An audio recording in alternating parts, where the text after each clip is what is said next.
Slight delay this afternoon. Welcome back to the Symposium. Professor Fekete is going to give another lecture, and as usual followed by afternoon tea, and then very passionate question and answer period, where all questions will not be answered, but an attempt will be made to answer all questions. Thank you. Thank you.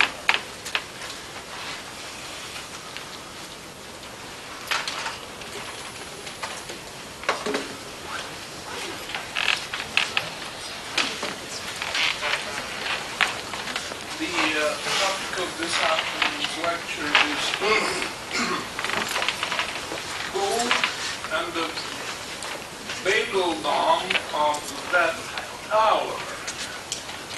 Babeldom is actually a valid English word. It is in the dictionary. Perhaps not every one of them, larger ones. It comes from the biblical name of Babel.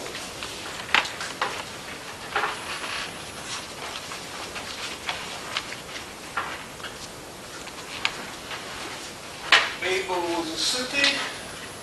According to the Bible, in Genesis, you have the story of people who were very conceited and they wanted to build a tower so high that it would reach heaven.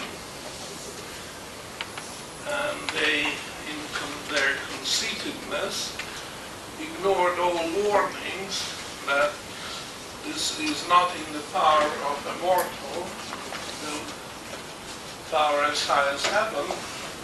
They didn't listen to the advice, and they went ahead all the same, and they got so far. But God didn't like their conceitedness, and He was going to punish them. He did in a most appropriate way. Their languages were confused. Up to that point in time, there was only one language.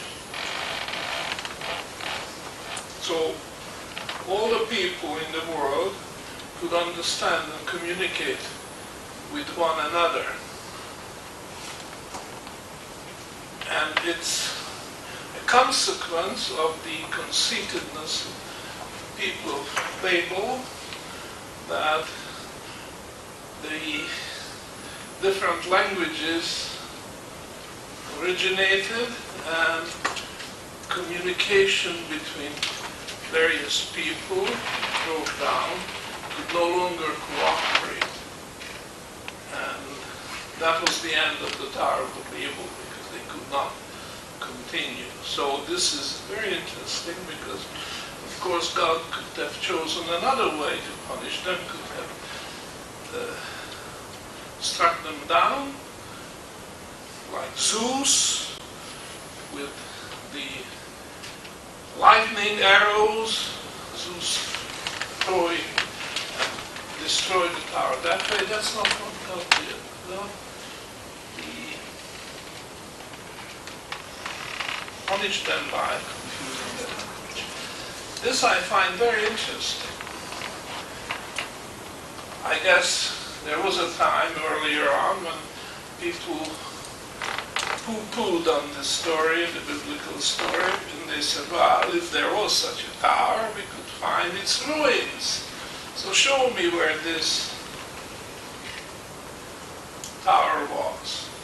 We want to see the ruins, and we want to study their architecture and all that, just like the ancient pyramids, the Sphinx, and other ancient structures, the seven wonders of the world. If there was, if the biblical story was true, there would be some ruins, and we could go there and see them and touch it. Well, I would say the Bible has a very deep meaning, and this Tower of Babel could be more symbolic than real. And I may suggest to you that our Tower of Babel, which is the death tower, is not the first tower in a not necessarily literal sense of the word, but in a symbolic sense of the word, tower. We are guilty today, the world, we the people, of constructing that tower.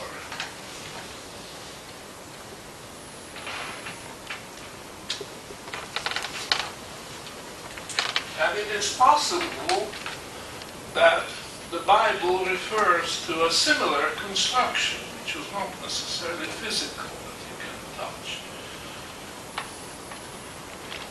or dig out if it was buried over the centuries or millennia and studied. But it was something less physical, such as our death tower. And I think it's in this sense that you should look at the biblical story. That anything inordinate, anything that people think that they can accomplish, inordinate, extravagant design, without any humility to admit that after all, we are humans, we are mortals, we have limited knowledge, limited power. If we approach something, or something is springing up in our society, and we just take it in stride, don't ask questions, that's just rude. Accept it. Then we are guilty. We are also responsible for that conceitedness, which is expressed in something like that tower. Now, ladies and gentlemen, there has never been in recorded history anything which would approach our death tower, either in magnitude or in its pervasive involvement in society. And this is just amazing. And cries to heaven for justice that our economists, our government officials, our bankers did not question, they just accepted it and never examined their involvement in the creation of that. They just say, wow, this is part of history, this is part of nature, this is part of our economy, and who are we to question its wisdom or its justification? This is really amazing. I, for one, cannot offer any excuse for people, and especially economists in the government, central bank, banking system in general, and the academic economists who should have questioned this. They could have asked, is this perhaps a sign of cancer in society, something which we have to deal with, the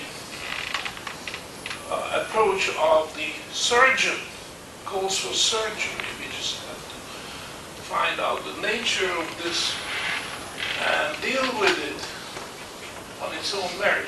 Because we have been warned, we won't have the excuse that it just burst upon us and we have been warned. We had the Bible. This is most obvious reference in the Bible to something like this. And the punishment for our conceitedness will be commensurate, because as I explained, the biblical story has a message for us. The message is that God does not necessarily punish conceitedness with physical destruction like Zeus would use lightning. His arrows of lightning never miss.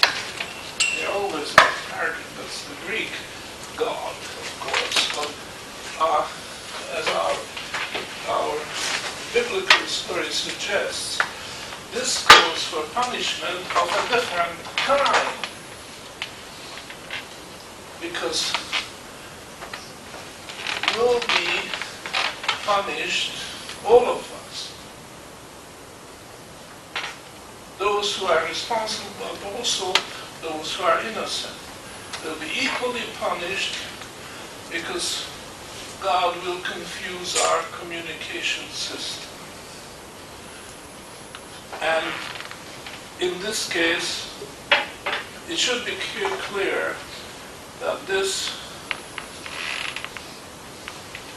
destruction of our communication system will mean the destruction of our monetary system, our currency system, our credit system, which made it possible for such a cancerous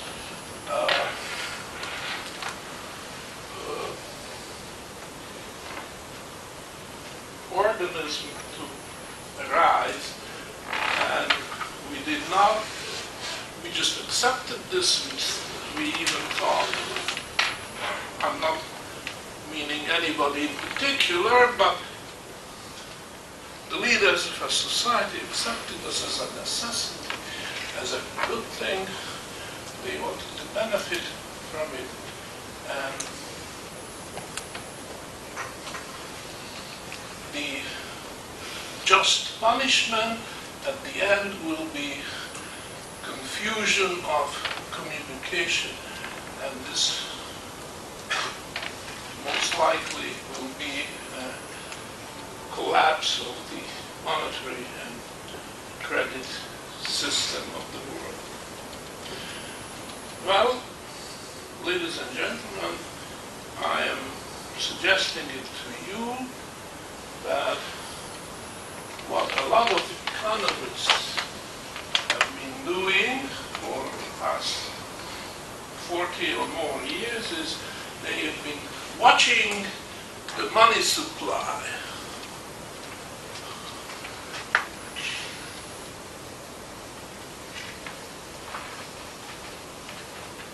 And try to make predictions as far as the condition of the economy is concerned from the growth of the money supply. And this is true for the Keynesian brand, true for the Friedmanite brand, or any other brand. Because there is such a thing as the quantity theory of money, and the very seductive suggestion is that if the growth of the money supply is under reasonable control, then we are all fine. We don't have to worry about any problems coming along the way. Because the money supply has to grow. This is the underlying suggestion, false as it may be. It has to grow because the human population is growing, and the economy is growing. And greater economy calls for greater financial resources to pay for the growth, to pay for the trade, exchanging goods and for goods and services, and so on. So that's the underlying concept, watching the money supply. So there developed a branch of economics, science of the economy, which suggested that we have to put the money supply under the microscope and study its wiggles and making various forecasts, because there was a law, apparently they suggested, that a certain increase in the money supply will, with the force of scientific causation, bring about an increase in prices. So all we have to do is keep the growth of money supply under control. Friedman went further than that. He said that the money supply should increase at the rate of 3%. Deviation should be a fraction of 1%, maybe a couple hundreds, not more than that. Because he declared the scientific revelation that the money supply is the only cause of any disease in the body economic, and if we take care of the growth rate, then everything else will take care of itself. Well, of course, this was the false gospel. Now, first of all, the quantity theory of money is not a valid theory.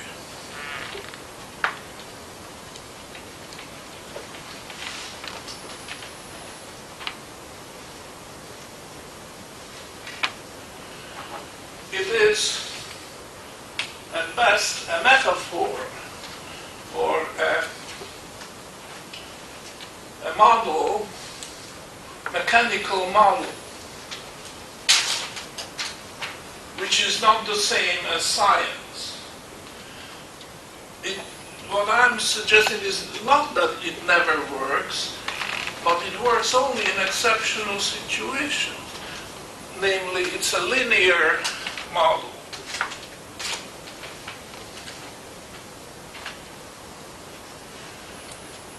But our world is highly non-linear. So the quantitative theory does not apply in a non-linear world.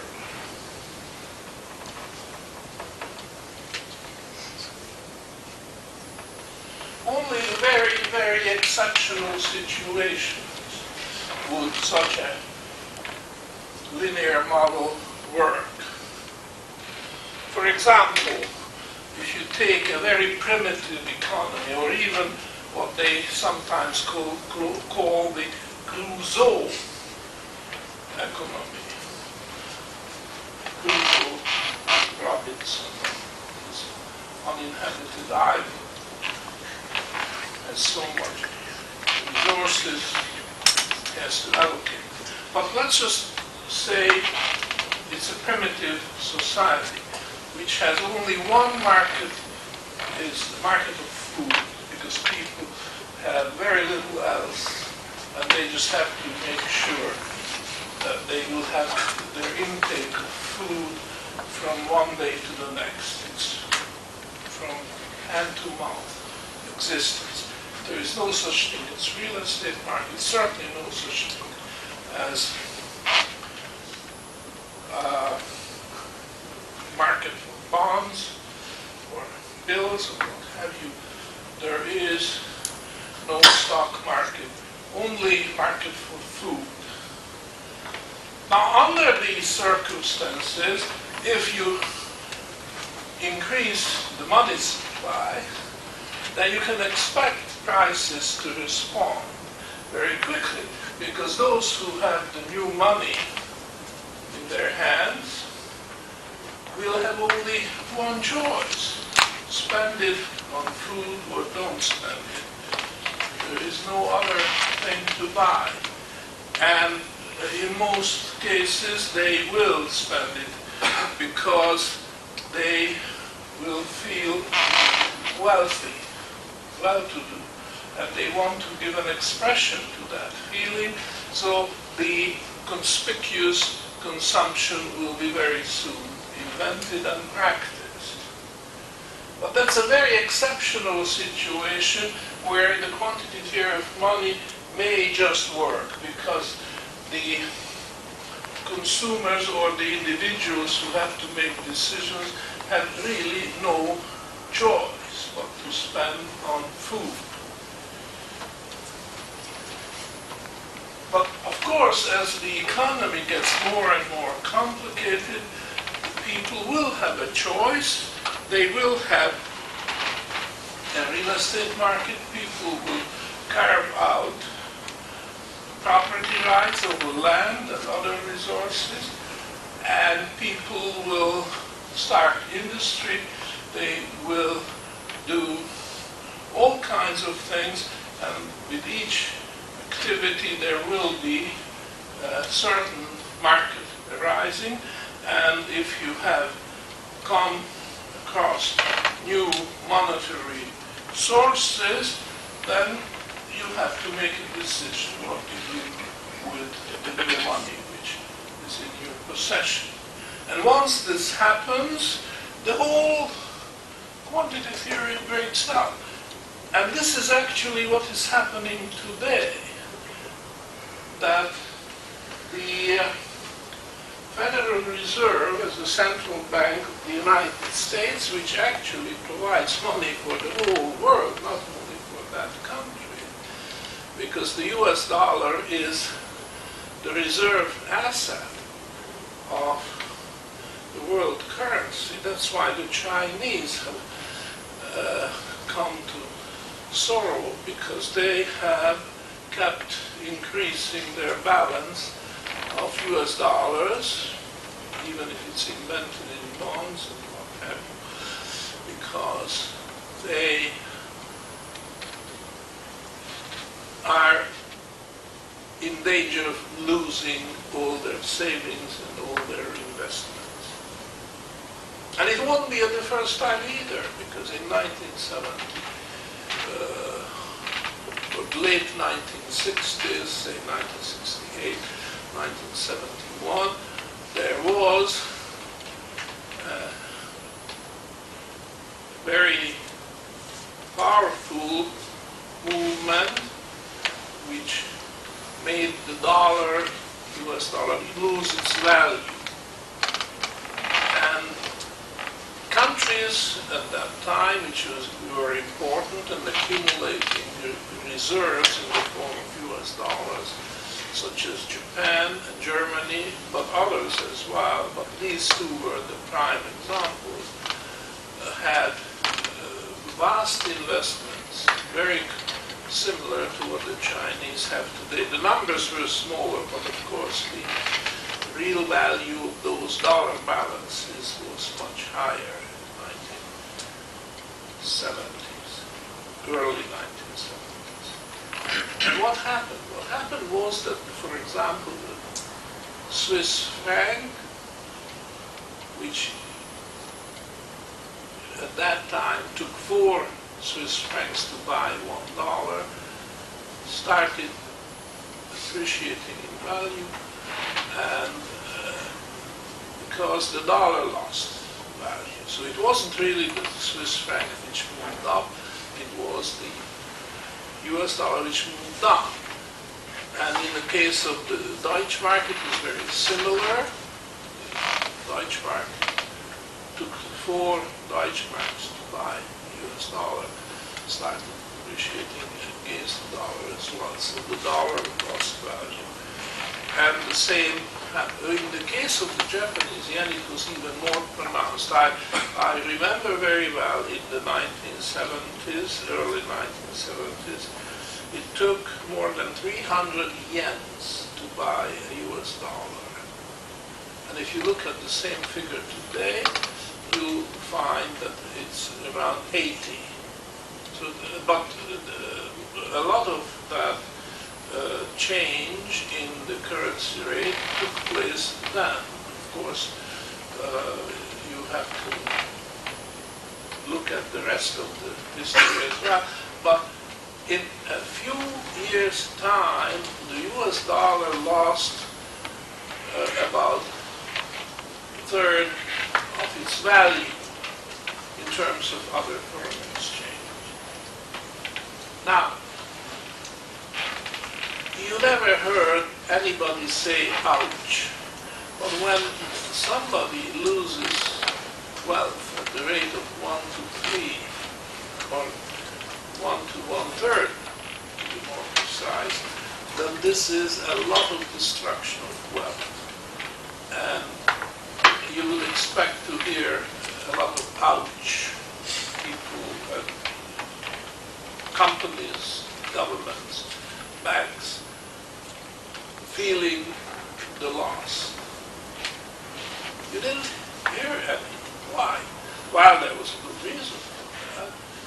Germany at that time was an occupied country, and it still is, because the US troops are present on German soil. And the same story with Japan. So the master said, I don't want to hear any ouch. This is the natural course of events. This is God's will. You just have to take it in stride. This is the way it is, and no room for complaining. You just have to accept it as a fact. And of course, people did. Now, the situation today is different in that China is not an occupied country. It's not going to take orders from Washington. And the Chinese are already complaining loudly because they see the writing on the wall. That their savings, their investment in US dollars could be wiped out and very probably will be. Certainly, if history is any indication, that's the fate waiting for them. And they're not going to take it lying down, not this time. So that's that old recipe that you just browbeat people into accepting a depreciating currency is not going to work. So this could be the end game. I'm not yet ready to announce that this is the end game, and we are at the point of, or past the point of no return. But the chances of a return are very, very slim. And they are doing, the so-called policy makers are doing the wrong thing. Because whatever they do as a remedial course is making the situation worse. It's not making it better. So my line of thought is here that the money supply is the wrong thing to watch.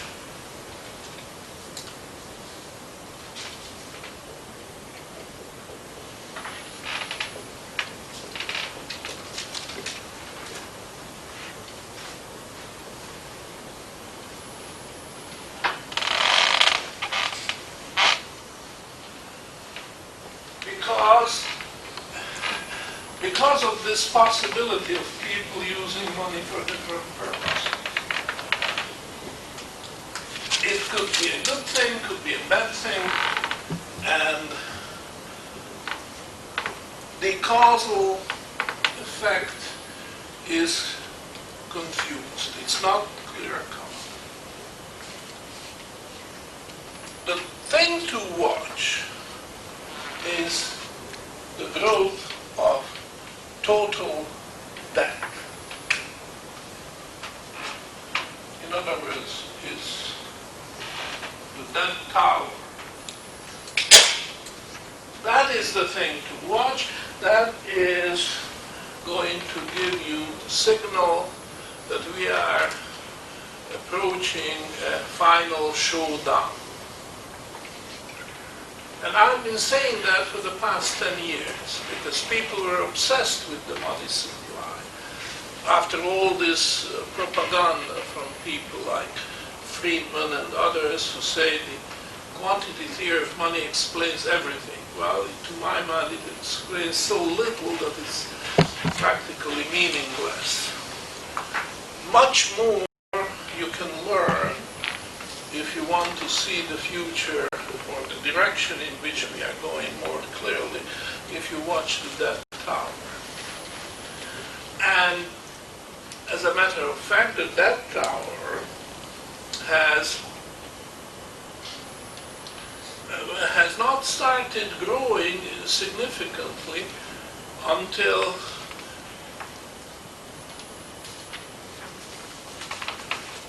late in the 20th century. The big push started in 1971 when the US dollar, the US defaulted on its gold obligation. That's the word. It's not used in polite conversation because the US doesn't want to hear it. They want to say, and they say it, and they hire economists all over the world to repeat that propaganda line that the gold standard was obsolete and it was high time to abolish it, to discard it, and the United States did a big favor to the world to open the eyes of people that they were sticking to a barbarous relic, as Keynes called gold. And we are going to manage the money supply scientifically. We can expand when expansion is called for, and we can contract when contraction is called for, and we can micromanage it, we can fine-tune it, because we've got all this expertise. And all the wisdom which the world has accumulated over hundreds of years, or even over millennia, which is the case, because the first hyperinflation actually happened in China, well, not quite 1,000 years ago, but it's approaching the 12th century. And all this knowledge is meaningless. Throw it out. Well, don't burn the books, because you never know. The books may come handy for some future scholars who are looking at this and that. But pretty well forbid the access of the young people at the university to these old books, because all they talk about is superstition and stupidity and so on. So we are not going to infect the brains of our young people and teaching them so-called old wisdom, because there's no such thing. Wisdom is what we have now and what we have created. So this kind of mentality was taken over by the university. They didn't offer any resistance, which they could have, and I blame them for this. The universities, there was not one university and not one court of justice in the whole wide world which would have pointed out that slow down, this is something we've got to investigate, and that will take time, and then we pass a verdict whether these theories are valid or not. And this was a great crime committed against science, against society, against human beings, and it was serving the interest of a very narrow power elite, not necessarily all of it in the United States, most of it possibly, but the world was in the grip of a bad idea. The bad idea had this quantity theory of money, and that government can create wealth out of little scraps of paper by sprinkling a bit of ink on them, saying that the government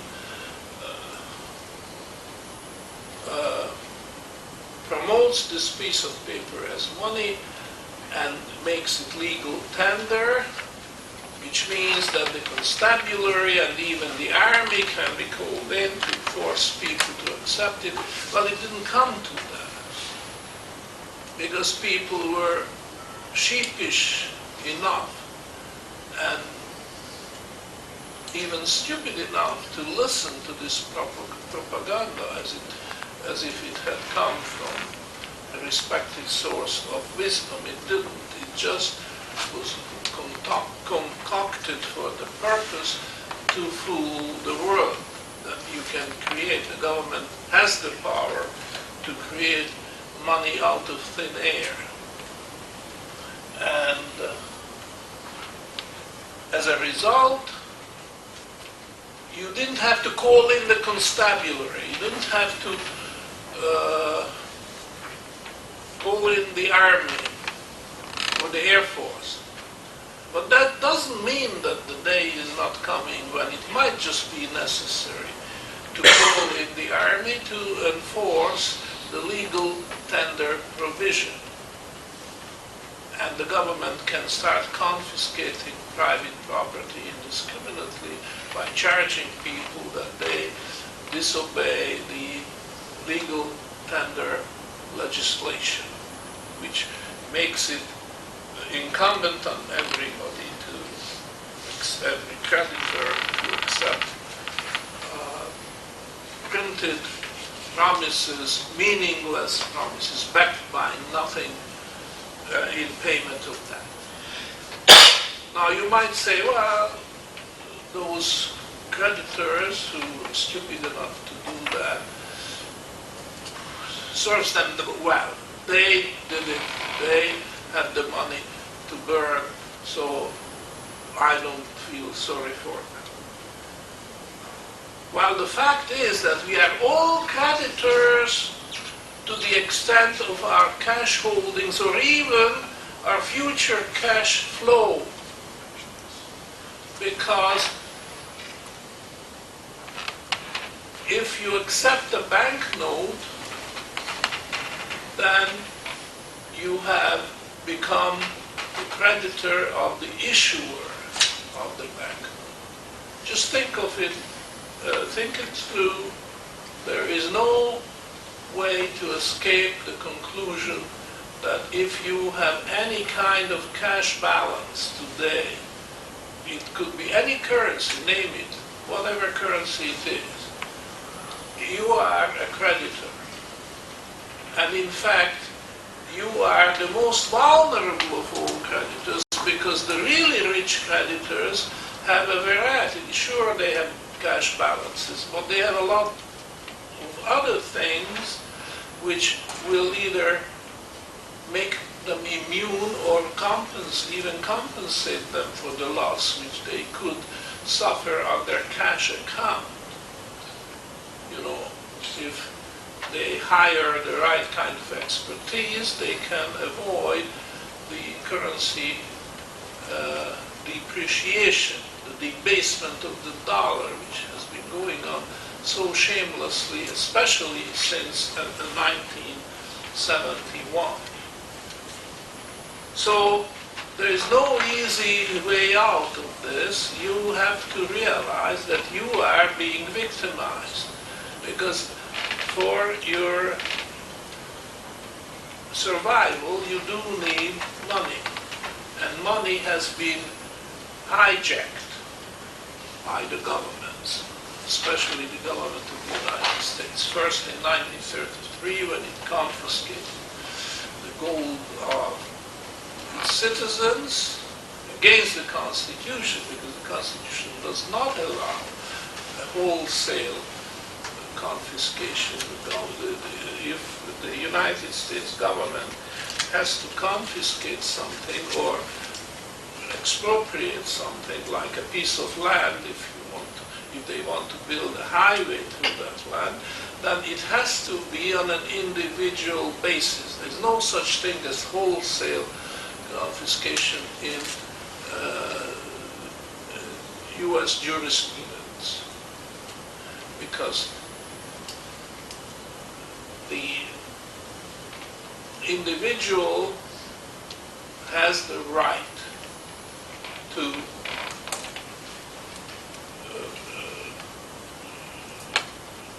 seek justice in the courts, and the Constitution doesn't allow.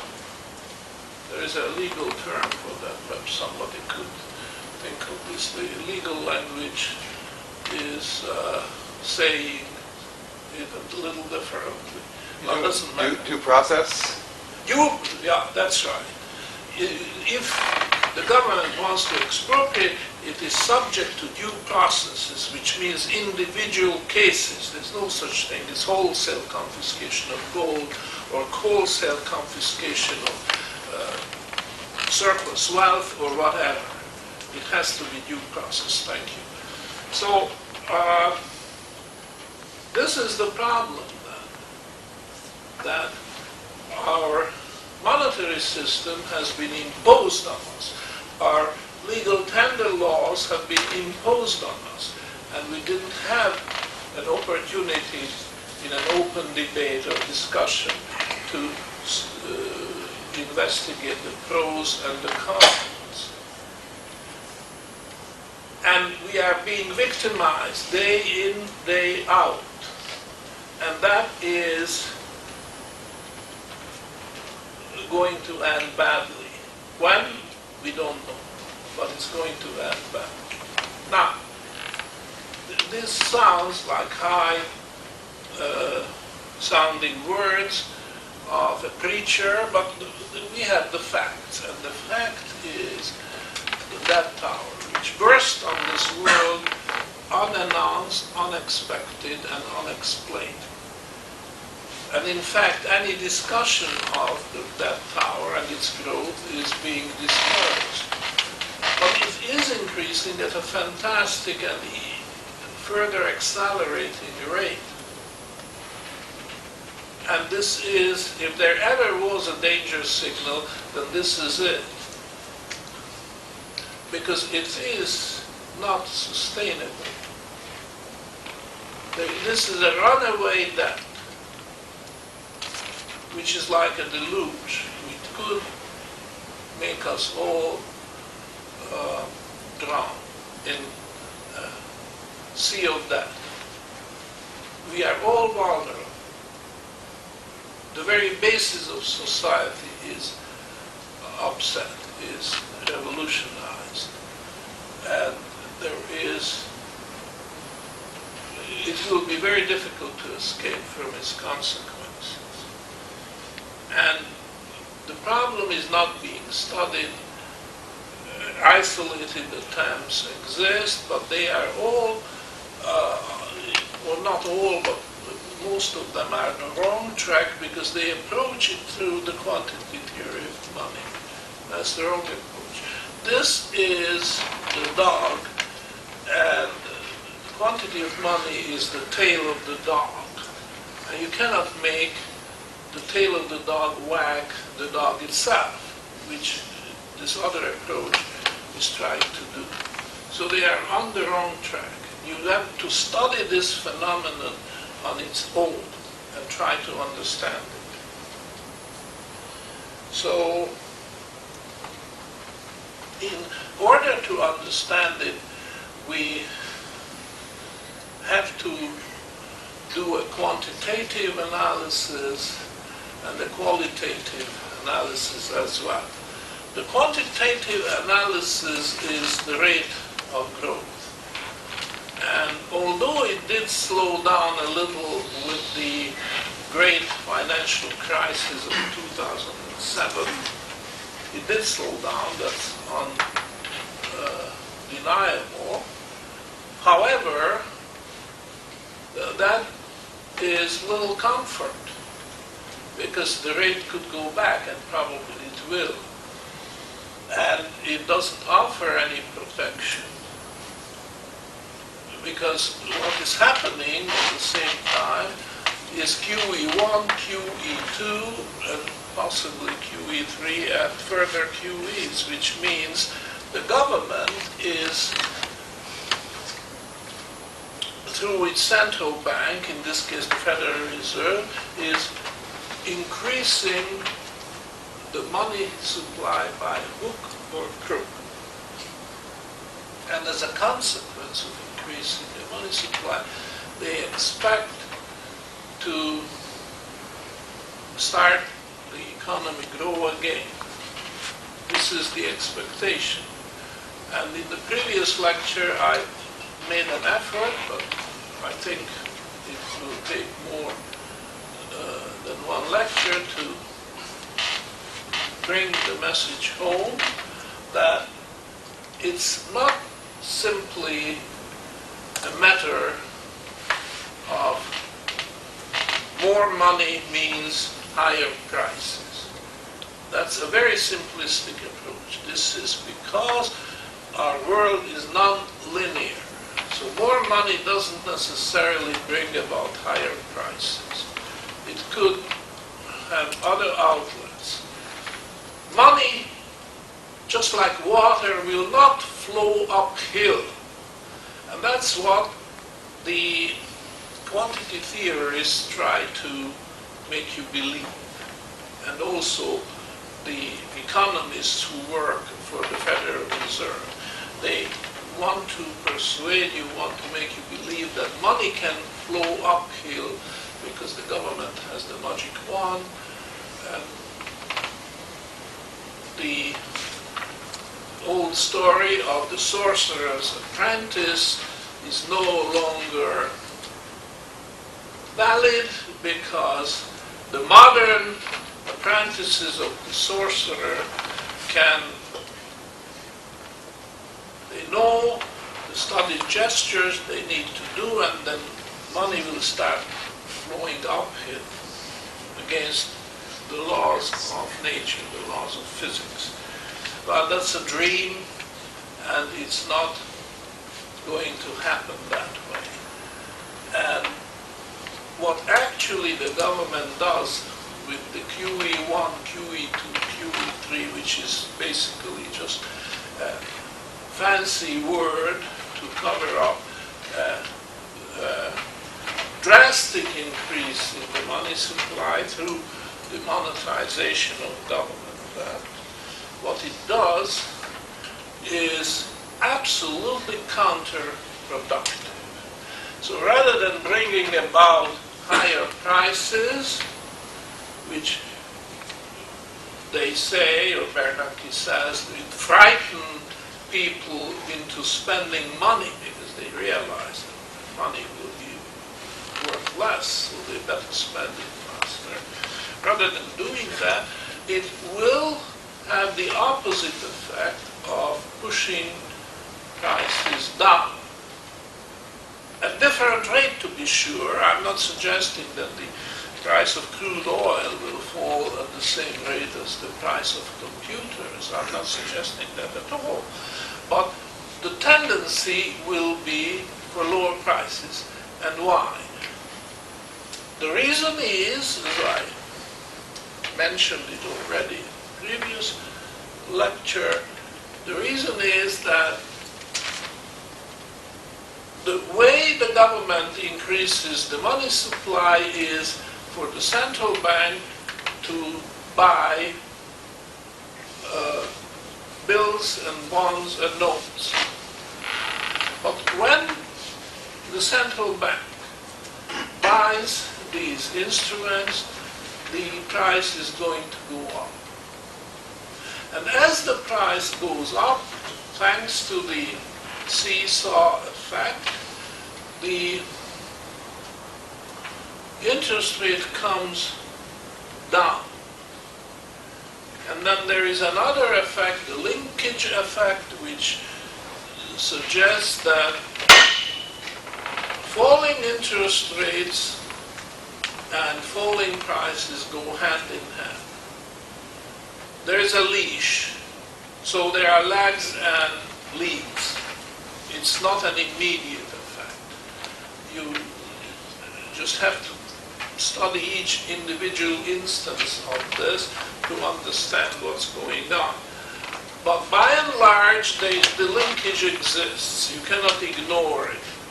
And it means that if interest rates keep falling from here on, then prices sooner or later will start falling as well. And there are many cases where you can demonstrate it, and I don't care to go through these examples.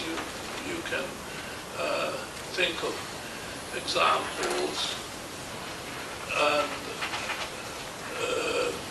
see that there is a logic in this, and the suggestion that really the majority of observers expect to happen a price explosion as a result of QE1, QE2, and the rest of it is going to be hyperinflation. I'm not saying that it will not happen. Ultimately it will, but before that there will be a deflation, and it may be just down the line. I wouldn't care to predict when it would happen, but I would say years away. The US dollar is resilient. It's not going to cave in just because there is a bit of QE1 and QE2. It's going to fight back on its own, or because of this currency speculators and bond speculators know that there's money to be made in not shorting the dollar, not shorting the treasury bonds, but actually with good timing they buy and they'll be rewarded. So this is a very tricky situation, and all the traditional models, all the traditional theories are non-applicable, to say the least.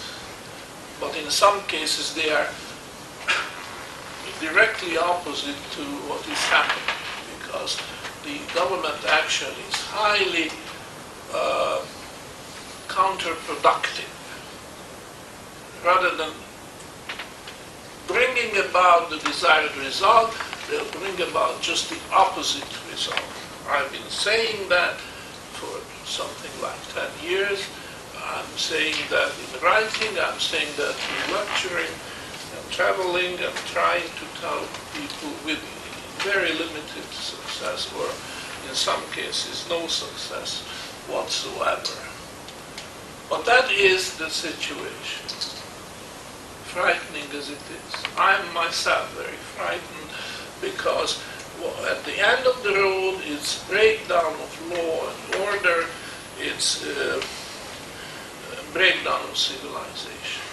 And that is really frightening, because all what we are, all what we cherish in this world has to do with values, and all these values are in great danger of being wiped out. That is true for material values as well as intellectual values, scientific, artistic values, and even ethical and moral values as well.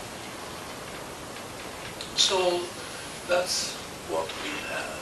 And we owe it to the presence of the debt power, which is our own creation, even if you don't admit it, because we are at least responsible indirectly that we did not stop the politicians, the economists, the bankers, and all those people brought this about, completely oblivious to the dangers.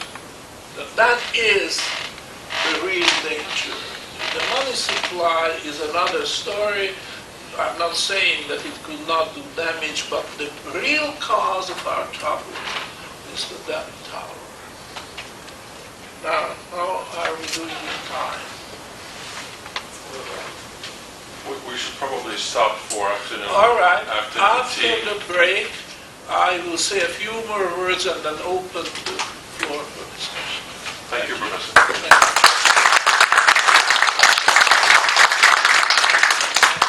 With New Zealand Mint here in New Zealand and Oceana Gold. Is it all going okay? Just light on the speaker there. Anyway, okay. So, thanks our sponsors. And the program, as you know, changed slightly to take into account recent events. And so the lecture this morning, the title is, someone has the program? I can't remember precisely. Thank you very much. Yes, yes. Very interesting. I look forward to it. I'm sure you do too. The Tale of Two Gold Standards. So please welcome, as usual, Professor Fekete.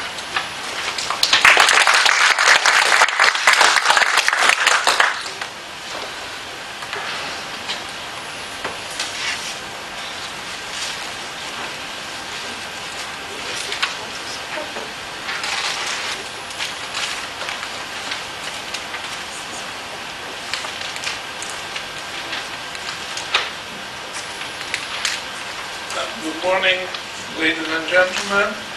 You may have noticed that there is a change in the program. The reason is because of this teleconference link with Wellington. There have been some important developments since the program was drawn up in the first place. And to reflect these developments, we decided to insert this session today, the two lectures in the morning and also in the afternoon, where I have a chance to discuss these two new very recent developments. In fact, so recent that what I'm going to talk about today happened this month, earlier this month. What happened was that an article, or rather an interview, was published in the Financial Times of London. This is a very well-respected financial daily newspaper. And the president of the World Bank, by the name Robert Zoellick,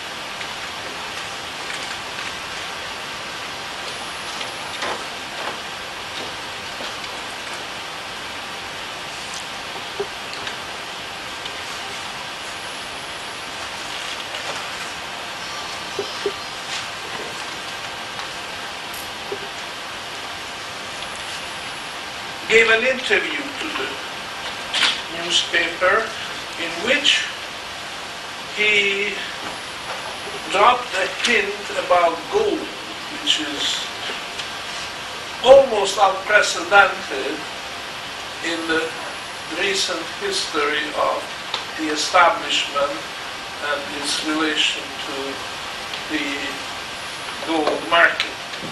What Zoellick said was that the gold market, and by that he meant, of course, the paper gold market, should be used by the establishment to take hints concerning monetary policy and economic policy. So these hints borrowed from the gold market could be used to fine-tune government policies. And it's pretty obvious that he did that because this is a very desperate situation in which the governments find themselves because of the general financial crisis. I call this a straw in the wind. In fact, the first straw in the wind, because a whirlwind is coming, developing, when there will be lots of straws. In fact, there will be so many that we won't be able to see because of the straws which this whirlwind whips up and spreads all over and throws dust into our eyes. So I take the Zolik announcement with a grain of salt, and I'm very doubtful about its real value. I would not fall for it. I would not consider it as a change of heart.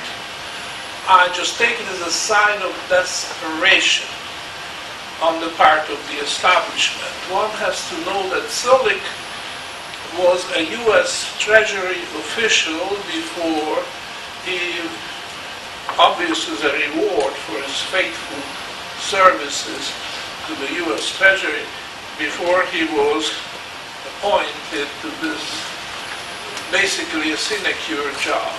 You know, the World Bank has a magnificent name, but its importance is not nearly commensurate with that very high-sounding name. It's a creature of the old Bretton Woods system. In 1944, the victorious powers in World War II got together. Of course, the war was still raging in Europe and the Far East and elsewhere. But it was clear that the Allied powers are going to be the winners. So they sat down together in Bretton Woods, which is in the state of New Hampshire, Mount Washington, and they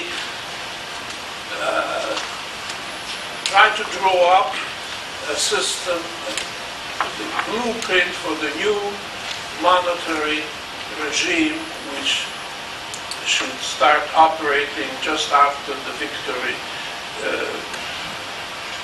was won, after World War II. And out of this came three main institutions, one of which was the World Bank and the other was the IMF. And the IMF was the real important institute which was established at the time. And there's a third one which I think still exists, but this will always play third fiddle in the orchestra. It's called something like International Development Association.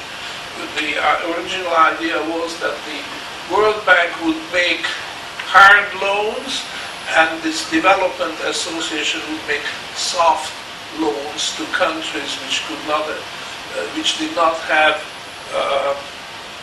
convertible currency, and they needed hard money, such as the dollars or Swiss francs or what have you, to pay, but they could not afford, they didn't have the collateral for such loans. So this development association would make soft loans to these countries, which would make it possible. So that was the setup, and the IMF had a very clear mission, which was to make gold, in fact, the basis of the monetary system, but it was not a gold standard, it was a gold exchange standard, because paper dollars were considered as fully equivalent to gold. And of course, dollars were at that time extremely scarce, because more than half of the world lay in ruins. And the only economy in the world, the important economy, which was intact, was not destroyed or weakened by the war, was that of the United States. So it had a very strong currency, and it was on a type of gold standard. Domestically, the United States was, of course, not on the gold standard, because the US citizens were by law forbidden to own and trade gold. However, internationally, the dollar was fixed, the value of the dollar was fixed in terms of gold at the rate of $35 an ounce. In practice, it worked this way, that there was a sell price and a buy price, and I think it was 1% band. In other words, if you wanted to buy the gold for US dollars, you had to pay a surcharge of 1%. If you wanted to sell, you would be charged minus 1%. So that was the arrangement, and the IMF had subscription quotas from all the countries. Those countries which could afford would deposit gold, and that would establish their voting rights in the system, in the IMF, and there were less developed countries which could subscribe the quota in their own soft currency, and if the need arose, the IMF would stand by and help these countries out of any kind of foreign exchange crisis. So this is how the IMF got its gold in the first place. It was not IMF gold, it was the gold belonging to each individual country. And the United States had the largest quota of subscription of gold, and that's how the United States acquired this huge voting right in the IMF, amounting to around 17%, which is important because the statutes of the IMF specified that in all the important decisions there was a need for 78% of the votes. So in other words, the United States retained a veto with its 17% quota subscription. And that's how the United States was running the show behind the scenes, because without agreement from the US government, the IMF was completely impotent, couldn't do anything. They had to get the agreement of the US Treasury to do anything. Now, of course, that system collapsed, and the IMF should have been disbanded at that point, because it lost its raison d'etre. There was gold that was discarded from the system as monetary asset, and the IMF had the mission to make sure that gold functioned in this sense. But they didn't dismantle the IMF, as you know. It survived to this day, and in fact, it's still active in disposing of its gold holdings, which is quite substantial. And this is, of course, very strange because it just shows the utter ignorance on the part of the leadership, the international monetary system, and it's the U.S. Treasury which is behind it. You see, the trouble is that the United States lost face in 1971 when it had to default on its international gold obligations. But it was never called default. The U.S. didn't allow it to be called because it was played up as a wonderful and magnanimous step away of the future. Gold was considered passé, was considered obsolete, completely based on superstition, had to be eliminated. The millennium of fiat money started with the US dollar in the century, so the year 1971. Now we know what happened in the intervening 40 years, but at that time, nobody could say default, or they couldn't even say ouch, because when the US defaulted, as could be expected, the dollar took a big drop in its value relative to the Deutschmark, Swiss franc, Japanese yen, and so on. So it meant that all those central banks which had US dollars among their assets or reserves took a terrific loss on capital account. And they were not even allowed to say ouch, because that would have put them on the blacklist. So they were instructed to sing the song of praise of the dollar as the wave of the future which will outshine gold and outshine silver and outshine everything. If we arrive at nirvana, the bliss, monetary bliss, when a paper instrument could fully replace gold, both as a means of exchange, as a means of saving, and above all, ultimate extinguisher of debt. Now that was the promise.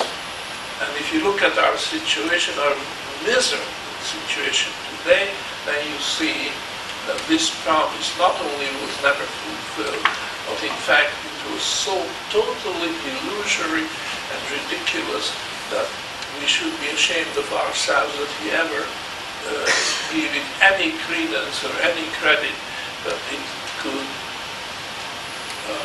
endure. It just collapsed totally, and it's in shambles now, and the world doesn't know how to get out of this terrible mess which was created. Now, Zurich was one of those agents who had to spread the gospel, the new gospel, the dollar, and he did a good service, so he was rewarded with a sinecure job at the World Bank. But it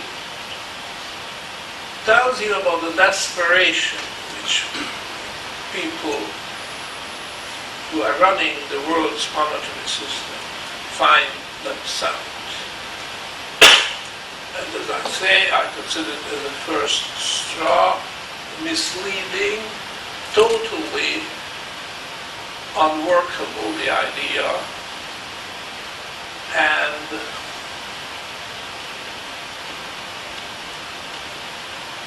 it nevertheless shows the direction which we are going, namely gold is no longer a four-letter word.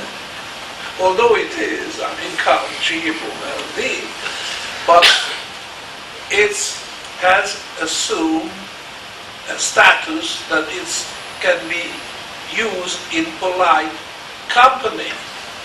Before, it couldn't. So this is a landmark interview. I think the date was November the 4th, just after the US elections, when Sully came up with this idea that gold is no longer a four-letter word and we can use it in polite company. But I just, as I said, don't trust this. So the title of my talk is The Tale of Two Gold Standards. And more exactly, I could just say the two extremes, because the gold standard is like a spectrum. Lots of very confusing variety of different gold standards. We have heard the gold exchange standard, gold bullion standard, gold coin standard, soft gold standard, hard gold standard, this, that, that, and it's very confusing. So I'm suggesting a simplified picture. Just imagine this spectrum, and it has two extremes. And one extreme is what I'm going to call the Zollik gold standard. It's the loosest gold standard you can imagine. Gold is allowed to be mentioned, but that's about all. Maybe if there's a panic, then you take a bar of gold and show it up so people say, we have seen the barbarous relic. So it's there. They still have it. So let's go on. Another QE2, another QE3, and so on. So this is the type of gold standard which will be now allowed to be mentioned by officialdom, by the powers that be. And then there is the spectrum, and at the other end of the spectrum, there I will identify another name here, the name of Edwin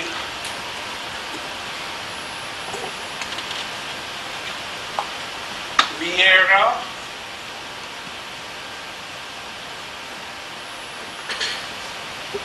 who is a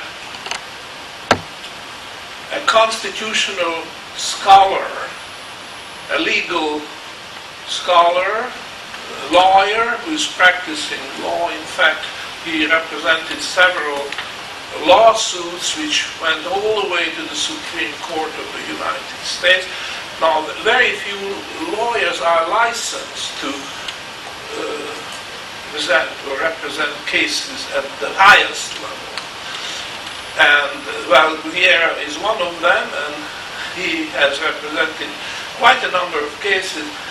You won't be surprised if I tell you that none of those cases succeeded, because these were all cases where people challenged the government, whether it's a state government or the federal government, that they ignore or violate the Constitution. Now, the Constitution of the United States does allow an individual to sue the government. But the government, of course, has the ultimate trump card, and there are all kinds of ways such a challenge to the government can be diffused. And the most common way is for the Supreme Court to say that, sorry, this case is frivolous. We are not here to consider frivolous cases. Now, what could be more frivolous than proving that the government abides by the Constitution? That's not frivolous. But just because the United States government does not want to face the music and answer questions, very embarrassing questions, because there is a whole list of violations of the Constitution, a whole long list of them, especially when it comes to the monetary field. And so Edwin Vieira is a good man. I know him in person, and I admire him. And very recently, less than a month ago, there was a meeting in New York by an organization called CMRE. It stands for Committee for Monetary Research and Education. It has a long history going back to the 1930s, and it has an annual dinner in New York, and on October the 27th, I think it was, there was this annual dinner, and Vieira was one of the featured speakers at this dinner. And he gave a talk with the title, The Cross of Gold.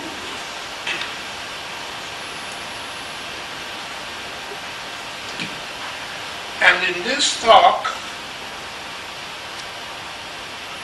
Vieira describes his idea of a gold standard.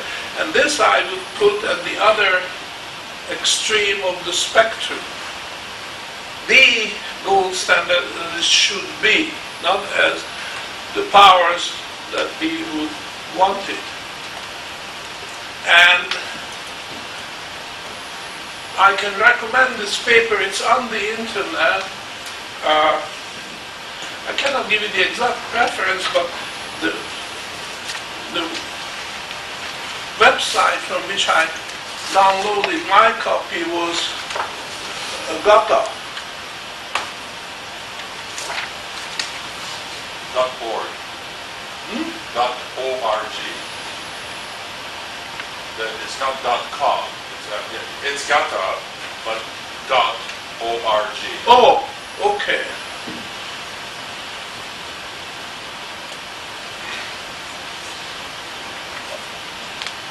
Gata.org.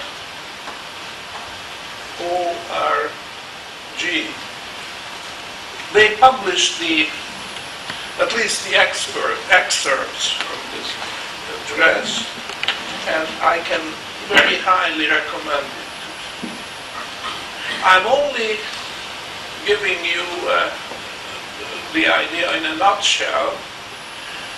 What Vieira says is that a gold standard which does not put the gold coin into your very hands is garbage. It's for the birds. It is meaningful only if you, as a citizen, have gold coins jingling in your pocket and in your hands. In fact, wages, salaries should be paid in gold coins. So it would assure the largest possible dispersion of gold, because even the lowly wage earner gets his weekly wage paid in gold coin. Now, it has to be understood that there are proxies for gold. I mean, gold could be very valuable, and the weekly wage could be so small that you couldn't put it in your pocket because you would immediately lose it. So there are proxies for gold coins, such as silver coins, for example, and then you would get your wage in form of silver coins, which, however, are exchangeable officially for gold coins. These will be token coins, silver just as before, and when you wanted the gold, you accumulated enough so that you could have claim on a reasonable amount of gold, and you could go to the bank or treasury or paymaster and exchange your silver for gold. So it's understood in this sense that gold should enjoy the widest possible contribution. And Vieira says that he could not care less if the central bank has zero gold. Couldn't care less, because it's not important. In fact, it's undesirable for the government to accumulate gold. The government, if it needs gold, it has to lay taxes and tell the electorate, tell the taxpayer that the money is needed for this purpose, and you cannot tax people for reasons of A and spend it on a project B. This is completely unacceptable. If the government taxes you and you pay your taxes in gold, then the gold has to be spent by the government for the very purpose. And if the electorate wants a bloody war in Afghanistan and send their sons to die in Afghanistan and pays the gold, then the government is free to do its wars in Afghanistan and elsewhere. But you know, as well as I do, that the people are not going to pay their taxes in gold and allow it to be wasted in Afghanistan or elsewhere. So that's the meaning of the gold standard, that you as a citizen have several reins on the government. It's not only you can throw out the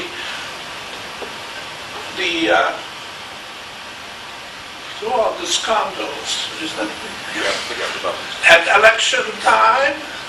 It's not enough. It's only twice every second year. You have a vote to cast every day, because when you spend your gold coin, that's a cast supporting the producer who produced that particular merchandise. And if you say, I am not satisfied with the price or the quality of this product, then you refrain from buying. And that's a vote. And the ballot is taken every day or every hour, whenever the shops and markets are open. So, in Vieira's vision, it's not a valid gold standard if you have banknotes redeemable in gold, or bank deposits redeemable in gold, or various financial instruments, because it's an absolute requirement that gold coins have to be plentiful and distributed as widely as possible, because it's the ultimate consumer who is the boss. And when he spends, that's the last word. And anything else is just smoke and mirrors. The real thing is when the ultimate consumer spends his gold coin. And for that, the government has to maintain a mint. Now, the U.S. Constitution did establish the U.S. mint and described in detail the functions of that mint. The function of the mint is not to manufacture the pennies or the dimes or the nickels.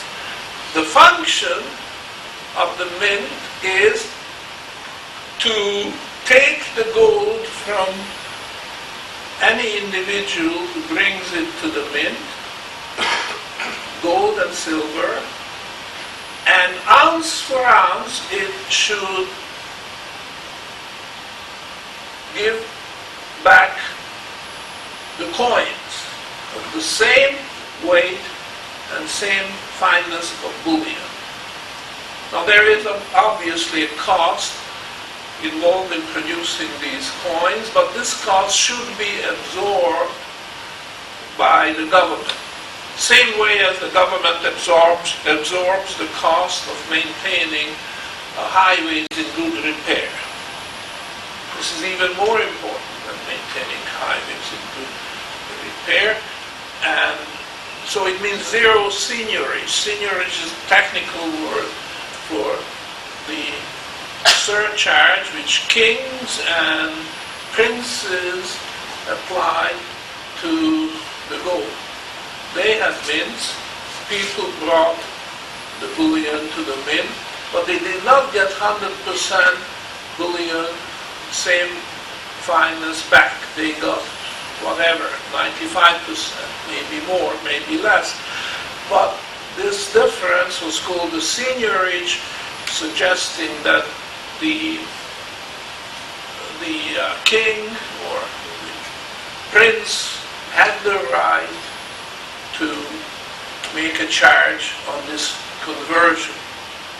Because when the bullion was coined into the coin of the realm, it acquired high visibility and greater marketability, and this was thought as just and proper for the king to take a cut, which was a modest cut, but there's no dispute about it. It was the result of the Enlightenment and the giants of the libertarian thinkers who were very well represented among the founding fathers of the United States, who saw that this was not good enough because seigniorage should be zero and the government should absorb the cost of minting.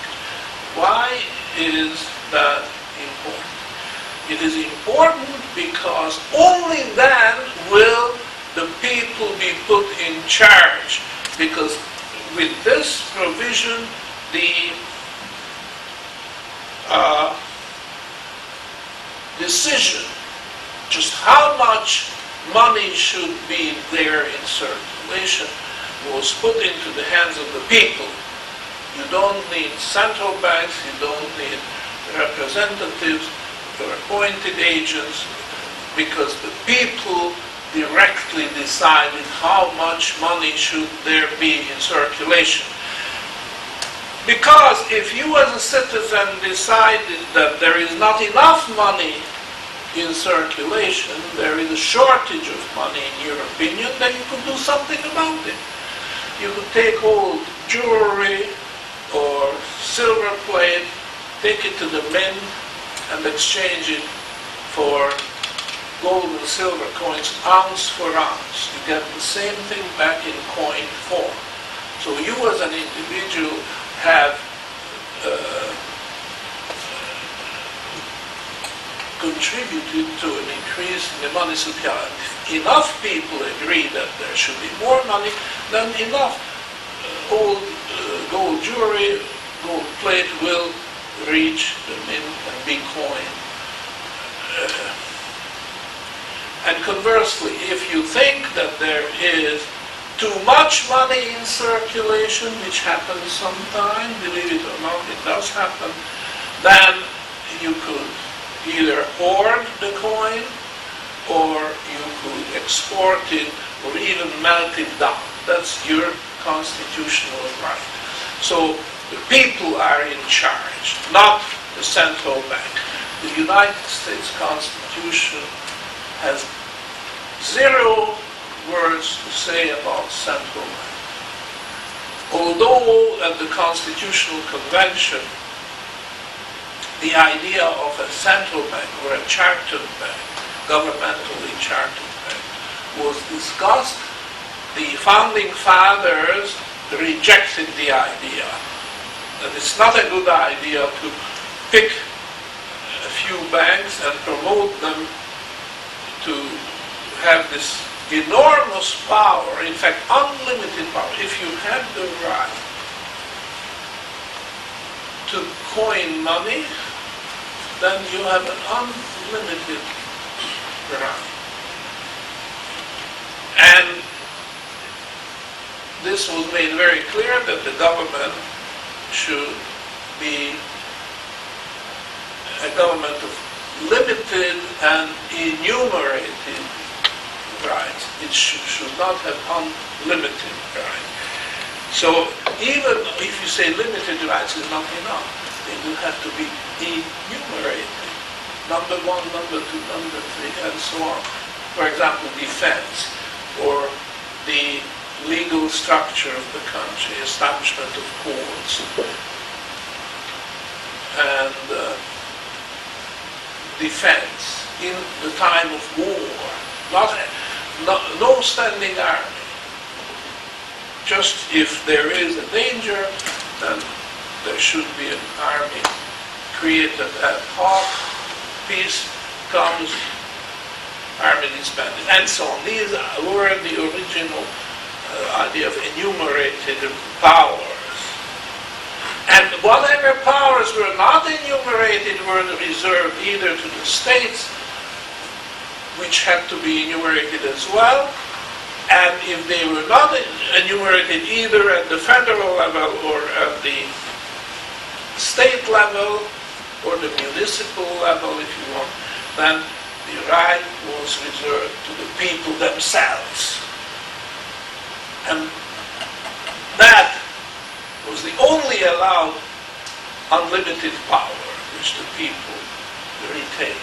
And that was the idea when they created the US Constitution. That's the idea what Vieira is advocating today. And he might be in the minority of one, because very few people would go as far as that. But I thought about this, I read the speech very carefully, and I decided that Vieira was absolutely right. A gold standard is meaningless unless it puts the gold coin right into the hand of the people. Because the possession of gold gives you tremendous right, and it's only the people who should have that right, and even there it's dispersed, because there are people of all kinds of persuasion, they have different religions, different languages, different cultural background, but if they agree on something, then they all have the ultimate ballot to cast, and that's the gold coin. It's the ultimate ballot. So, ladies and gentlemen, here are the two extremes. The two gold standards, two visions. At one end of the spectrum is the Vieira type of gold standard, which calls for gold coins, widely distributed. Wages should be paid in gold. And the other extreme is the Zölik type, which calls for gold in the sense of Keynes. Keynes said that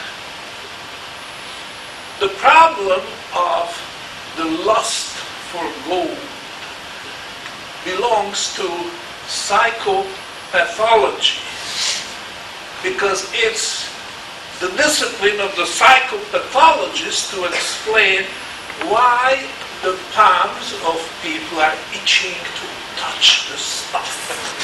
To touch the stuff. And people cannot have gold.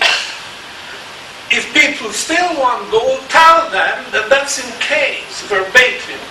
I could quote you page, verse, chapter, everything. He says, If people still want gold, then tell them that they cannot have the gold like they cannot have the moon. But blue cheese is very much like the moon. So set up a cheese factory producing blue cheese and tell the people that this is the proxy for the moon you want to have. So give them blue cheese. Feed it to them.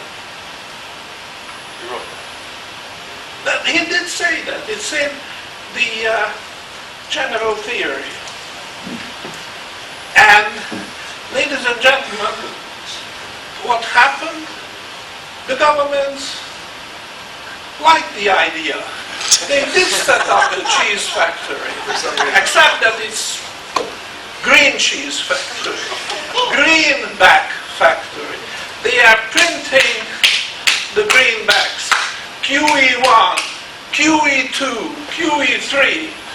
Let's go, let's give it to them. They want it. Here, take it. But gold is under lock. It's locked safely in the walls of the central bank, the government. People have no access to it. Ban the trading of gold and the ownership of gold.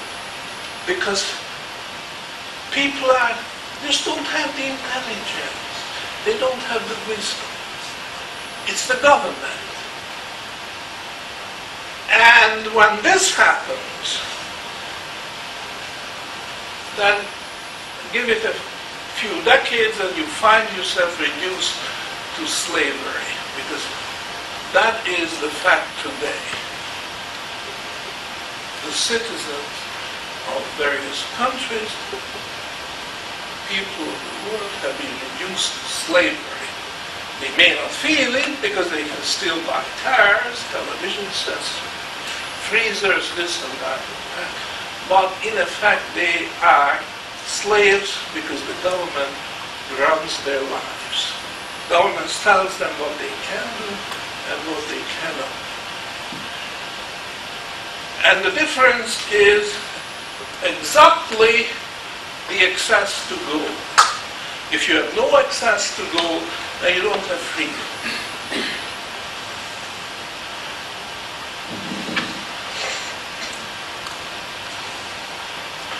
So this is the vision, the two visions. And you have to decide for yourself whether you are willing to sacrifice your freedom and trust those gentlemen who run the central banks, the World Bank, Treasury departments, this and that, or you don't trust them. And this famous socialist by the name George Bernard Shaw said that with all due respect to these gentlemen in the central banks and treasury departments, I advise you not to trust them. He adds that as long as capitalism lasts, poor guy thought that if it's socialism, then it would change. Well, now we have been through experience which George Bernard Shaw hasn't. We have seen the collapse of the Soviet Union, the central planning proved to be a disaster of the first magnitude. But we have to see also that the central bank idea of Sterling is not really capitalism.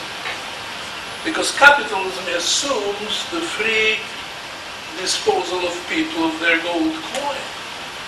And he not only doesn't give it to them, but he purposely buries them. As I said, occasionally you flash gold. Here it is, you are all satisfied. We have it. We take good care of it. So don't worry. But that's all in vain, because they got all this power, these guys who are running the world's monetary system. They got all the power which they ever wanted. because even theories grew up, Keynes, Friedman, a lot of others, justifying that you can deposit your freedom, give it to the government because the government is in the position to make the right decisions and take care of you. From womb to tomb welfare state, womb to tomb, okay? Don't have to worry. The government will solve all the problems, will pay your bills, make all the important decisions for you. It's a welfare state. Well, we have tried it, and they said, okay, people cannot have gold because that is incompatible with the welfare state. So they got that part too. And what happened? We have been reduced to an extremely dangerous situation where we can see law and order break down to the point that you will not be safe on the street anymore. That anybody can prey on you. If they see that you have a gold coin, they can kill you for your gold coin. And to get food will be a very dangerous excursion because nobody will give you food for paper money. You just have to have silver and gold or what have you in order to get the daily food you can feed your children or take care of your medical needs and so on and so forth. So these are the two gold standards. This is the tale of the two gold standards. I have to quote the epic story of the Trojan War, where there's this line,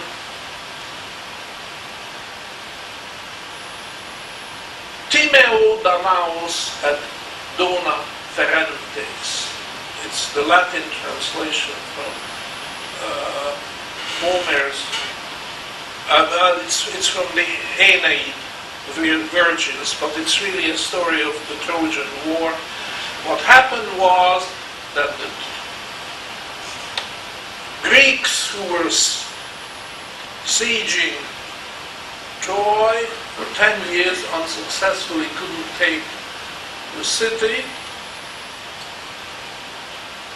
They decided to do a trick.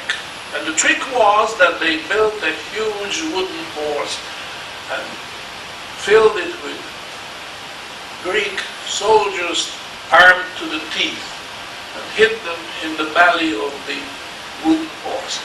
And they pretended to give up the siege and went back to their ships, boarded their ships and sailed away, but only to hide behind an island so that the Trojans couldn't see them. But they pretended to abandon the effort to conquer Troy.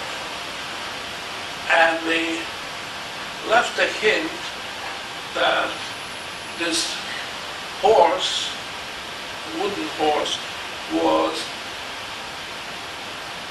a token to the gods, admitting that it was a mistake to attack Troy, and if the Trojans will drag this wooden horse up into their citadel, then the peace will be solid, firm. So there was a debate among the Trojans. What should we do? Should we take the horse up in the citadel as this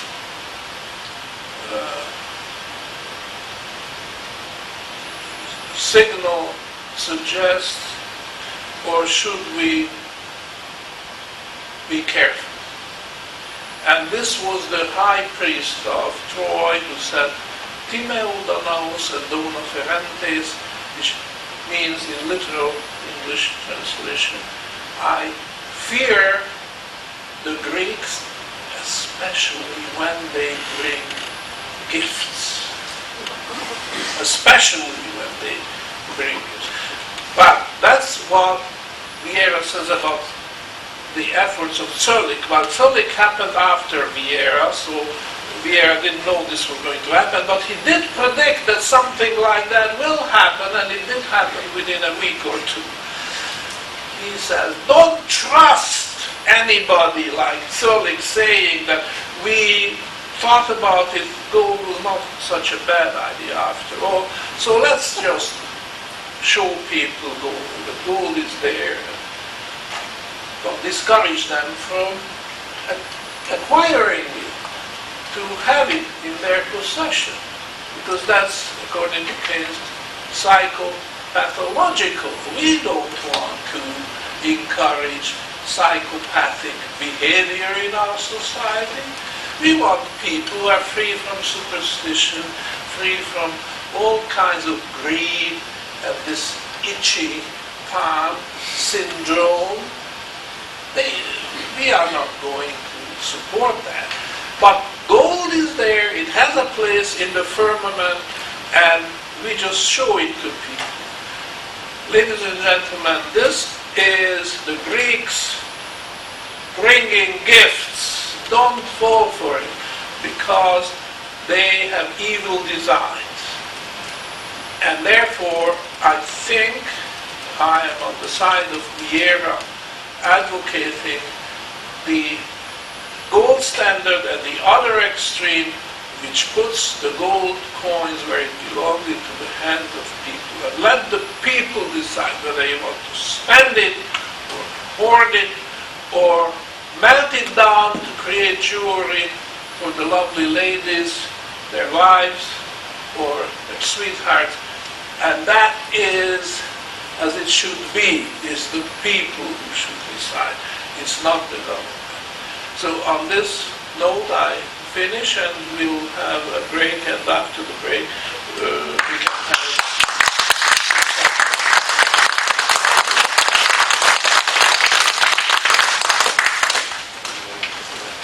Thank you very much, Professor. Yes, we'll break for half an hour for those in...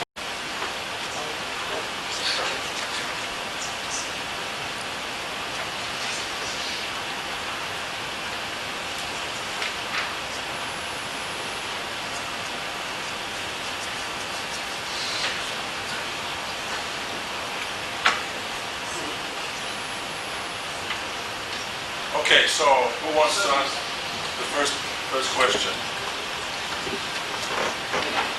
Peter. I wonder if you could explain how different countries would interact under a genuine gold standard. You know,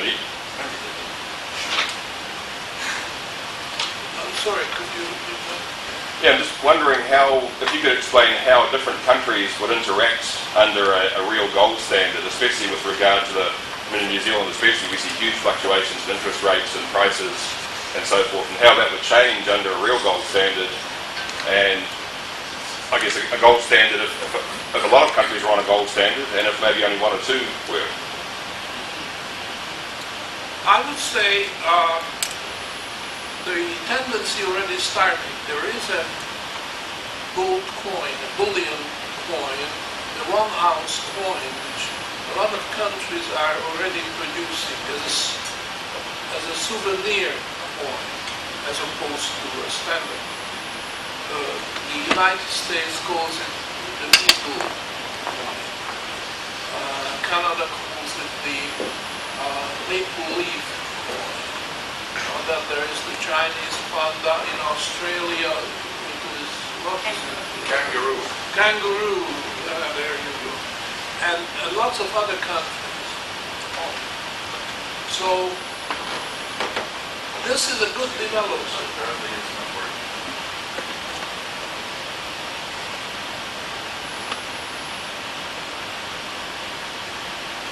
How about now? Sean, talk. 1, 2, 3, 4.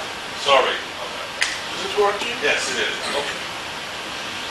That's a good development, because we could consider the 1 ounce 9995 gold coin as a standard coin which is already familiar to a lot of people around the world. And if several countries adopt a gold standard, then there will be no argument what the unit should be, the standard coin. This will be recognized all over the world, and they will be exchangeable. As a matter of fact, these coins did start out at different price quotations in different markets. There's a quotation for the maple leaf, quotation for the gold eagle, and somewhere I read, but I'm not up to date on this, that the price difference is tended to disappear. In other words, the scarcity premium, which in the beginning existed, took a less important role, and it seems to be that it's fading out. So these gold coins are fungible. This is a technical word, which means they are exchangeable without paying any premium, without any discount. And for instance, the Kruger rand was considered an inferior coin for many years because it was not 999 pure, but some different purity, 22. So, and that difference was also disappearing. Well, this is all very good, and I think this is going to continue, and it's going to make it easier to introduce gold standard in different countries. Because the 19th century gold standard had widely different units. There was the ounce wasn't even among them. It was the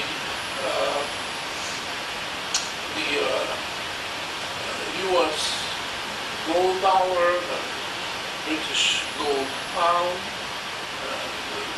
the Latin American Union, which was an association of various European countries such as Italy, Spain, Switzerland, some others, had their unit, which was the gold franc. But these were different. Now I think if we really go back to the international gold standard, then the ounce coin is a good chance to become the standard all over, which will be step in the right direction. Does this exhaust the question? It was really, I was interested in the mechanism by which different countries would interact.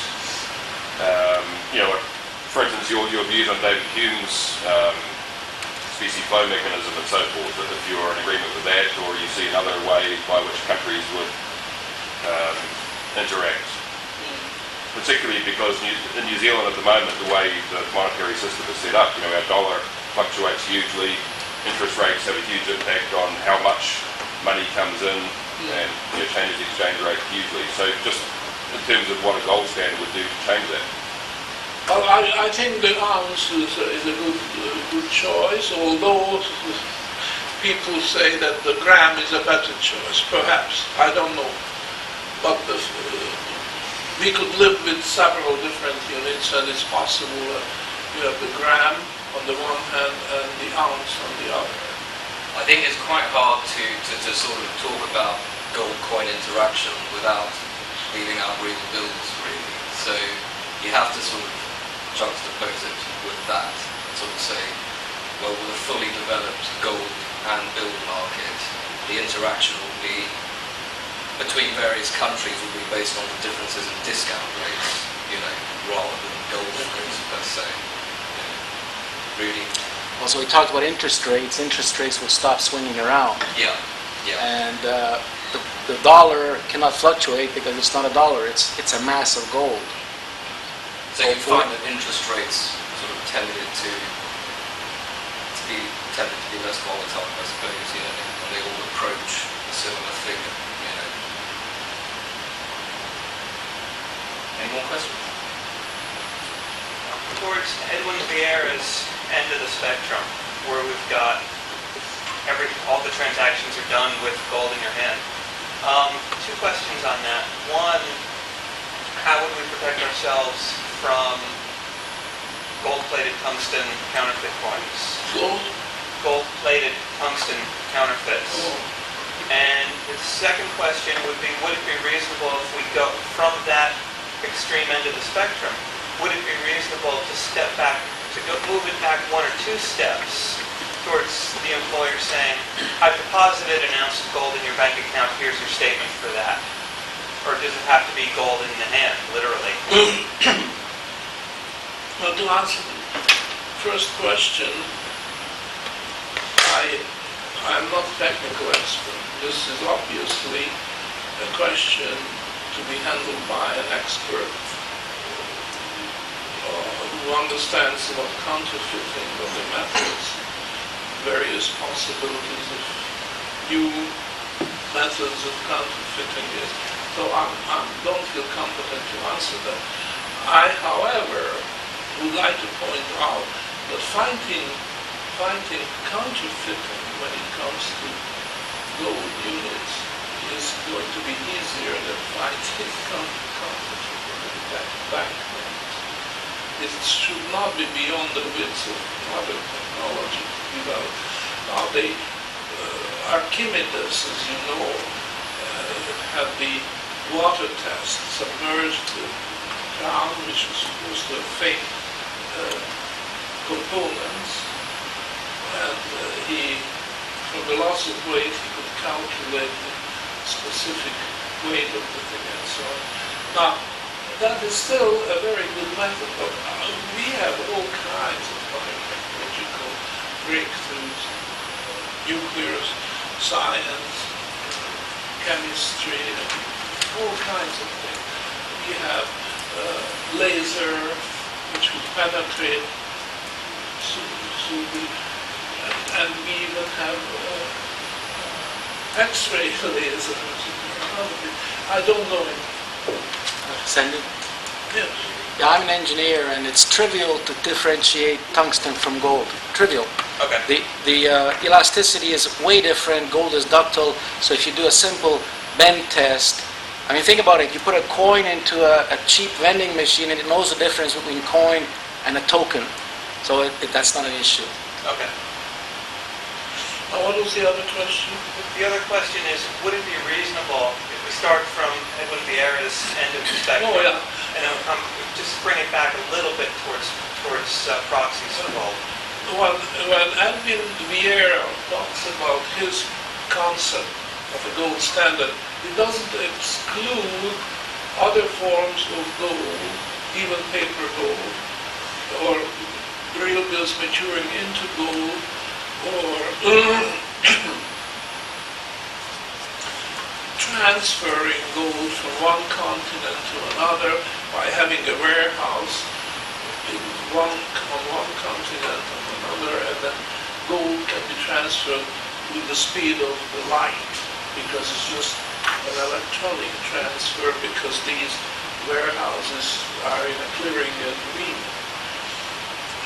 So I look at Edwin Vieira's suggestion as a kind of minimum requirement, which will allow other arrangements as well.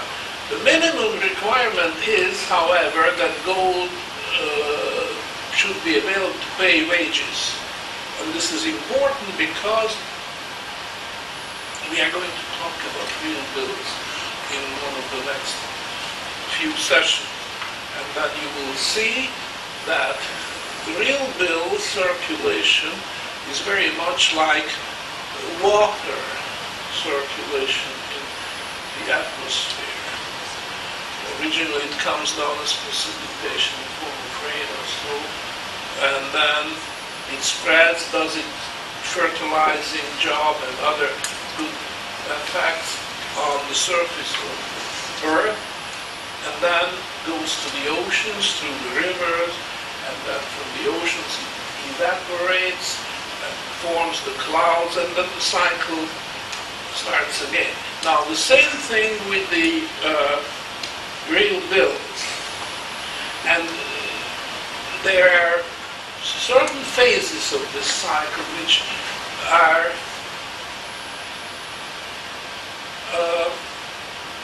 indispensable. And the most important phase is that the gold at one point has to be in the palm of the laborer, because this is the widest class of people, the laborers, wage earners, who are going to be the consumers, and it's their consumer demand which should send a signal to the producers what to produce and how much. And if you do not allow the gold to reach their palm physically, whether it's psychopathological or not, I don't care, but the laborer, the wage earner, at one point has to come into contact with the gold coin or with substitutes such as silver. Then the real bill circulation, which is like the water circulation, is what we depend on for survival. We get our food, energy, and everything else from that circulation. And that's how the real bills could fertilize the more complex society, which produces all kinds of very complex machineries, from computers to airplane engines and other things. A very important part of that is that the wage earner should be able to touch gold, decide what to do, save it, spend it, jewelry, dentistry, whatever applications gold you have. It's in the hands of the widest class of people who have a positive impact in the production process for the process. This is the area section. Now, if it is found convenient to have other institutions such as you mentioned, what are those you mentioned? Well, like if the employer says, here's your statement, I've deposited your ounce of gold into your bank account. Mm-hmm. That would be Sure. one example. No objection. But an important example would be what I have already mentioned, which is the transfer of gold with the speed of light around the globe, which assumes that there are warehouses in strategic towns. I'm sure one of them would be Auckland, another would be Sydney, but there may be several in Australia and so on. And you could transfer gold with the speed of sound by depositing gold, say in Auckland, that it should be in Sydney within seconds, and the properly protected signal, and we do have the technology of coding these messages so that fake codes could not, hackers could not get in and so on. So the proper signal goes to Sydney that they should pay out that amount of gold instantaneously. And this is very important because this is something new. This is what didn't exist in the 19th century. After all, telegraphy came in, or was born. I think it was still in the 19th century that the French government invested huge amounts of money into developing what they call the semaphore system. So that was pre-telegraph communication. They built towers at every mountain peak within sight of one another. Quite this, but telescope was needed. And then a semaphore was something like a flag mechanically operated, and there was a code. Certain positions of the semaphore stood for certain letters. Now this was expensive because you had to cover the whole country with such semaphore stations within sight of one another. And then the way the telegram was sent was from one semaphore to the next, to the next, to the next. So from Paris to Lyon or wherever, it may have gone through a couple dozen semaphores. Hopefully. And they were willing to invest all this money into something which was becoming obsolete within a couple of decades when electric telegraphy came in. And then they thought this was the last word, and it wasn't, because then they had wireless signals, and then they had, well, I don't have to tell you, you are all familiar with this development. It's fantastic.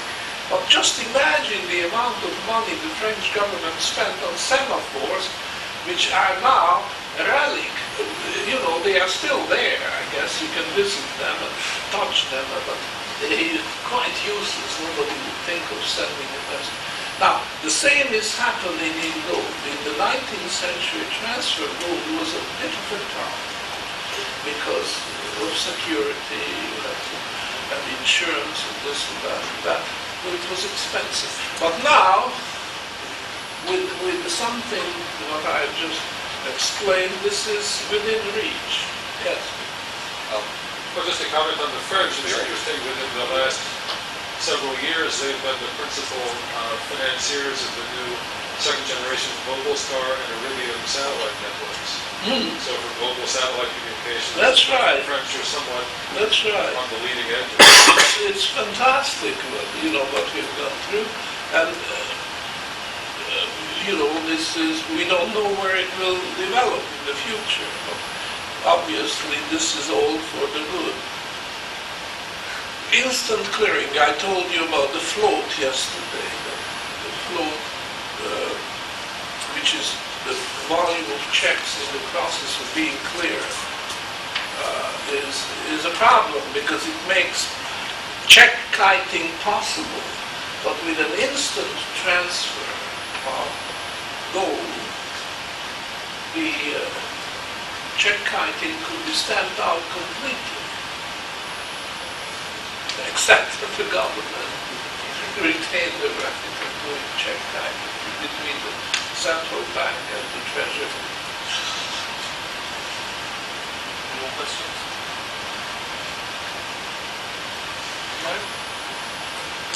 Professor, I was very taken with your comments or your description of the views of the President of the World Bank being a straw in the wind. Is A straw in the wind. yeah, the first straw in the wind. I'm very interested in your perception as to how your lectures are received. I'm trying to get a feel as to whether we're close to the tipping point of gold becoming mainstream. And I'm interested in your perception as to how your lectures have been received over the years. Do you see interest level or increasing, or is it close to going exponential? Interest rate? No, the interest in your lectures. Interesting. Oh, well, who am I to say? Something like that. Your perception.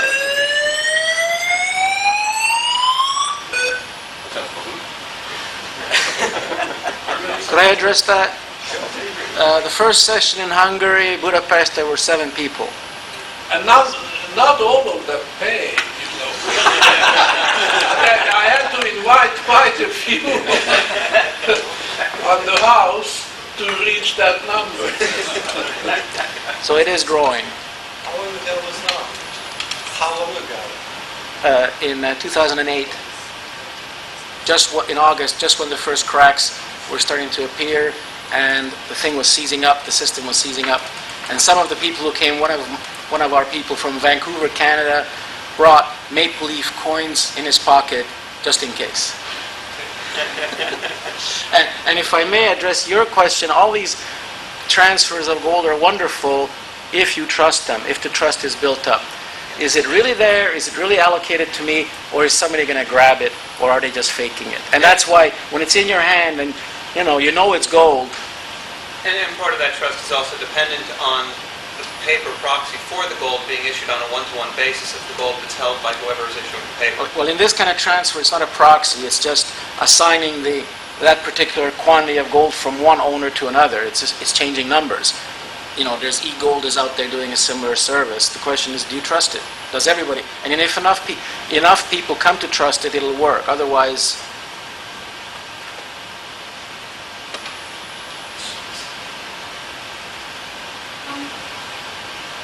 can we counter something, Vieira's gold standard happening? Or are those people in power, who I believe will never want that, going to convince the world to accept another whitewash system? Can Vieira's theory be put into practice, or will there be objections from people higher up? I'm quite sure. This is a red flag. It would make them jump if anybody put a formal proposal that the gold should filter down to grassroots, so they would be panicking. So this is a very big problem, the official resistance against the idea. You see, the history, were you here yesterday? No. Well, I did mention something about the history of this, that the whole thing started in 1909. That was before World War I. By the introduction of the concept of legal tender. Well, the concept of legal tender did exist before, but in an entirely different sense. Originally, the concept of legal standard was there for the protection of the people. And they turned it around and made it as a protection of the government against the wrath of the people. The original concept was that if a gold coin is subject to wear and tear and its weight drops below a threshold, then it will be valued by weight. But as long as the weight of the gold coin is within the tolerance limits, then there is a legal tender law which says that the gold coin should be accepted at face value, ignoring the loss of weight due to wear and tear, which meant that the gold coin could be valued, a pile of gold coin could be valued by tale, T-A-L-E, which is a technical word no longer used today, but it means that you count the coins out. And it's a very great simplification of, you don't have to weigh the coins individually or in bulk and then calculate the discount and so on. So the government provides this as a service and also protection of the consumer, that the government guarantees to make up the loss due to wear and tear, provided it's within the tolerance limit. So the way they did it is they declared the gold coin's legal tender at face value, provided it fell within this tolerance. Now then, in 1909, the French government first, but followed very quickly by the German imperial government, introduced legal tender legislation which made paper legal tender. It's a completely fake idea, because the word legal tender was already reserved for something having to do with gold. And they just said, well, if gold, well, paper as well. What's the difference? So the new legislation in 1909 made the banknotes issued by the Bank of France, the central bank in France, and the Reichsbank, the central bank in Imperial Germany, to be legal tender, which meant that the creditor was obliged by law to accept paper in full repayment of debt. And it went down surprisingly well. There's no objection. There was no criticism. Academia didn't criticize it. Financial press, sure, so what? That's just how our modern society is going to work. And even the gold coins in circulation, because at that time gold coins were in actual circulation, they didn't disappear, didn't diminish. They stayed in circulation. Nobody suspected that the government was pulling a fast on society, because they did it in preparation of World War I, which was coming, and the governments knew it was coming. They considered it inevitable. It wasn't caused by the assassination of the crown prince in Sarajevo in 1914. This was just an excuse. The war would have come anyhow. There were other reasons, which I'm not going to discuss, but the governments did know it, and they also knew it that if they had to finance this war out of taxes, which they had to collect under the gold standard, it meant that people had to surrender gold in taxes. Because if the government did not have the gold, then they could not pay the army. And it could not pay the civil service either. So in order to protect their interests and position themselves for war, they introduced legal tender legislation to make paper money the ultimate extinguisher of debt, so that the government could print it in quantity and pay for war supplies of this or that or that, mainly for the military. And the telltale is the fact that the French did it first, and the almost